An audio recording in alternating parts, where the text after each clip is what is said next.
బంగ్లాదేశ్లో మొన్న ఒక హిందూ యువకుడిని చెట్టు కట్టేసి నగ్నంగా ఊరేగించి కాల్ చేశారట. మీ దృష్టికి వచ్చే ఉంటుంది ఆ విషయం. అవును. బంగ్లాదేశ్లో మత కల్లోలాలు జరుగుతున్నాయి. సో అక్కడ ఆ చర్య ఏదైతే ఉందో అది చాలా దుశ్చర్య. ఇప్పుడు దాని గురించే మాట్లాడుతున్నాం. చేయకూడదు, మంచి పద్ధతి కాదు. అలా చేసిన వాడు ఎవడైనా సరే ఆ సమూహానిది తప్పు.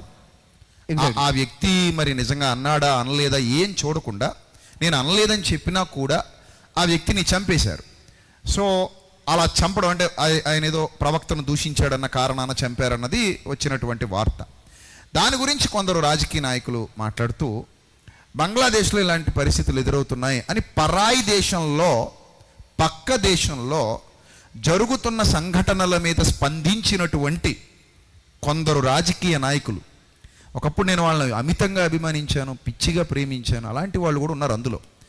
వారు మణిపూర్లో జరిగిన ఘోర మారణకాండ గురించి మాట్లాడలేకపోయారు. అంటే పరాయి దేశంలో బంగ్లాదేశ్లో జరిగిన విషయాన్ని రాజకీయంగా వాడుకోవటానికి ప్రయత్నించారు. కానీ అరే మన పక్క రాష్ట్రాల మన మన మన ఈశాన్య రాష్ట్రాలు, మణిపూర్ లాంటి రాష్ట్రం మందది, మన భారతదేశంలో భాగం మణిపూర్. అక్కడ ఎంతమంది హింసించబడ్డారు, తలలు నరికివేయబడ్డాయి, రోడ్డు మీద పడిపోయారు. సో అక్కడ ఒక స్త్రీని బట్టలిప్పి నగ్నంగా ఊరేగించారు. అంత ఘోరమైన దుశ్చర్యలు మన దేశంలో, మన భారతీయుల మధ్యలో జరుగుతున్నప్పుడు అరే భారతీయులం, మనం కక్క చెల్లెమ్మల పరిస్థితి ఎలా ఉంది, అన్నదమ్ముల పరిస్థితి ఎలా ఉంది, వీఆర్ ఆల్ ఇండియన్స్, మనం ప్రతిజ్ఞ చేస్తున్నాం భారతదేశం నా మాతృభూమి, భారతీయులందరూ నా సహోదరులు, నిన్న దేశాన్ని ప్రేమిస్తే ఇంత చక్కగా ప్రతిజ్ఞ చేస్తున్నప్పుడు మన రాజకీయ నాయకులకి అది ఎందుకు కనబడలేదు నాకు అర్థం కాల. ఇప్పుడు అలా నేను మానవత్వం గురించి మాట్లాడుతున్నప్పుడు బంగ్లాదేశ్లో జరిగే చర్యను ప్రోత్సహిస్తున్నామంటే no no not at all. బంగ్లాదేశ్లో ఏదైతే జరుగుతోందో ఆ ఉగ్ర దాడి అయినా లేకపోతే అమానవీయత అయినా దాన్ని నేను ఖచ్చితంగా ఖండిస్తాను. నేను అక్కడికి వెళ్ళి ఏం చేయలేను, ఎందుకంటే నేను బంగ్లాదేశ్ పౌరుని కాదు. అక్కడ నేను మాట్లాడలేను, దాని గురించి నేను మాట్లాడినా అక్కడ ఎవడు వినేవాళ్ళు లేడు. ఎగ్జాక్ట్లీ. మన భాష వాళ్ళకి అర్థం కాకపోవచ్చు, మన మీడియా వాళ్ళకి అందుబాటులో లేకపోవచ్చు, మన ఛానల్ వాళ్ళు చూడకపోవచ్చు. సో బంగ్లాదేశ్ని నేనేం మార్చలేను, బంగ్లాదేశ్ వెళ్ళి నేనేం చేయలేను. వెళ్తే నన్ను కూడా చంపుతారు అక్కడ.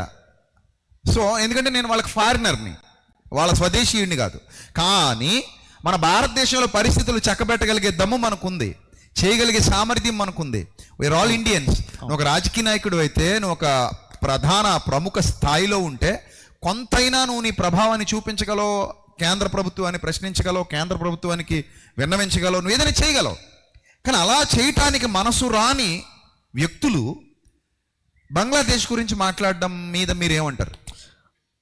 ఇక్కడ గమనించాల్సిన విషయం ఏంటంటే సార్, కంప్లీట్గా రాజకీయ లబ్ధి ఎక్కడ ఉందో అక్కడే మాట్లాడుతున్నారు ప్రజల్ని. ఇప్పుడు ఎందుకంటే డివైడ్ అండ్ రూల్ పాలసీ ఏదైతే ఉందో, ఏది మాట్లాడితే నాకు ఓట్ బ్యాంక్ వస్తుంది, ఏది మాట్లాడితే మెజారిటీ ఆఫ్ పీపుల్ నాకు సపోర్ట్ చేస్తారు అన్నదే చూస్తున్నారు తప్ప అసలు ఏది మంచి ఏది చెడు, ఎవరి మీద అటాక్ అవుతుంది అనేది ఒక మానవతా దృక్పథంతో చూడలేదు. ఇక్కడ గమనించాల్సిన ప్రతి వ్యక్తి ఏంటంటే తనకు రావాల్సిన ఒక అధికారం కోసం చేస్తున్నారు. కానీ సామాన్య ప్రజలు కూడా ఆలోచించాల్సి ఏంటంటే, ఇప్పుడు భగవంతుడు ప్రతి ఒక్క వ్యక్తిని చూస్తున్నాడు, పైన దేవం ప్రతి ఒక్క వ్యక్తిని చూస్తున్నాడు. చూసే తరుణంలో నేను ఎంత నిజాయితీగా ఉన్నానో చూసుకోవాలి. ఈరోజు నాకు అధికారం వచ్చేయచ్చు, అధికారం శాశ్వతం కాదు. ఒక 5 సంవత్సరాల అధికారం ఉండొచ్చు, 10 సంవత్సరాలు ఉండొచ్చు. ఆ తర్వాత ఏదో చనిపోతాను కదా, చనిపోయిన తర్వాత ఏం సమాధానం చెప్పాలన్న భావన లేకపోవడము. అంటే పైన ఒకడు ఉన్నాడు, చూస్తున్నాడు, వింటున్నాడు, నేను సమాధానం చెప్పుకోవాలన్న అకౌంటబిలిటీ లేదు ఇక్కడ. అకౌంటబిలిటీ లేదు. అంటే ఓవరాల్గా మనిషిలో స్పిరిచువాలిటీ లోపించింది, చెప్పేవాళ్ళే లేకుండా పోయారు. ఉదాహరణకి మంచి చేస్తే తిరిగి మంచి వస్తుంది, చెడు చేస్తే ఖచ్చితంగా వస్తుంది. కర్మఫలం అనేది ఉంది, ఖచ్చితంగా కర్మఫలితం ఉంది. మరి అది ఉంది అన్న విషయాన్ని ఎప్పుడైతే మనిషి తెలుసుకుంటాడో తప్పు చేయడం, ఎందుకంటే తప్పు అంటే చేయడమే కాదు, మాట్లాడడం కూడా తప్పే. అవునండి. అంటే ఈరోజు ఏమవుతుందంటే దాదాపు అన్ని గ్రంథాలు కర్మ ఫలితాన్ని విశ్వసిస్తున్నాయి. ఉంది కదా, Quran, Bible, Bhagavad Gita, almost all రవ్వంత సత్కర్మ చేసినా మనం చూసుకుంటాం. బుద్ధిజం, జైనిజం, సిక్కిజం అన్ని కూడా ఎందుకంటే ఇప్పుడు పైన ఉన్నాడు మనం పుట్టించి వదిలేదు కదా. అవునండి. మన కన్నిచ్చినోడు చూస్తున్నాడు, చెవులిచ్చినోడు వింటున్నాడు. వింటూ ఊకుంటాడా, చూస్తూ ఊకుంటాడా? మనం చేసిన ప్రతి కర్మకు ప్రతిఫలం అనేది ఉంది.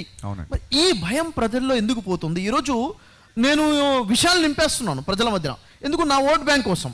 నా పిల్లలు ఎలాంటి సమాజంలో వెళ్తున్నా చూడండి. నేను కొంతకాలం ఉన్నాను, తర్వాత నా పిల్లలకి ఎలాంటి సమాజాన్ని ఇస్తున్నాను? ఎందుకంటే ప్రతిదీ కూడా రివర్స్ వస్తుంది మన లైఫ్లోకి అన్నది మర్చిపోతున్నారు. ఇది